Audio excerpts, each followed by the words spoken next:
Madam Speaker, my question is for the Minister for Immigration and Border Protection.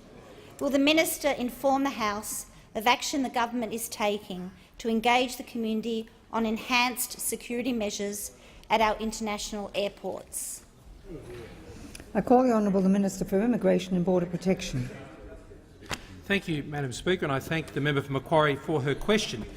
The government has introduced a series of measures on our borders as part of that $630 million package that was announced by the Prime Minister as part of the counter-terrorism response, and that includes $150 million for standing up 80 officer counter-terrorism units at airports across our country, $34.8 million for the outwards advanced passenger processing system, $50 million for outward departure gates, and $13.7 million to expand our global airline liaison officer network.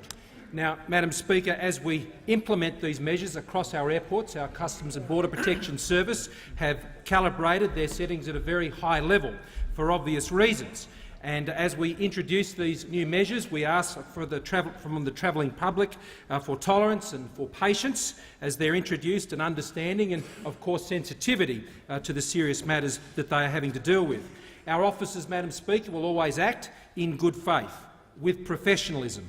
They will do so in accordance with the law, and they will treat everyone with dignity and respect, including respect for cultural sensitivities. Our officers will screen all inbound and outbound passengers, as they always have, and we will use a range of indicators to determine which of those travellers they intend to speak to and ask further information from.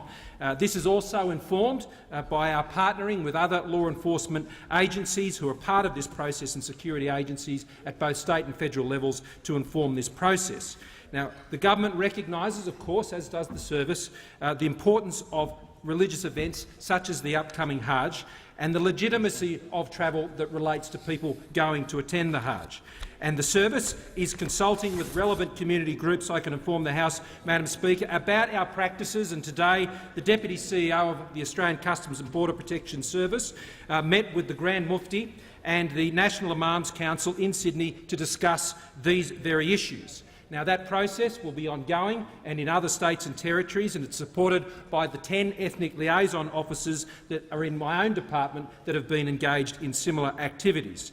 We are committed to those ongoing consultations. Additional information regarding travel to the Hajj in October is being placed on the Customs Know Before You Go website.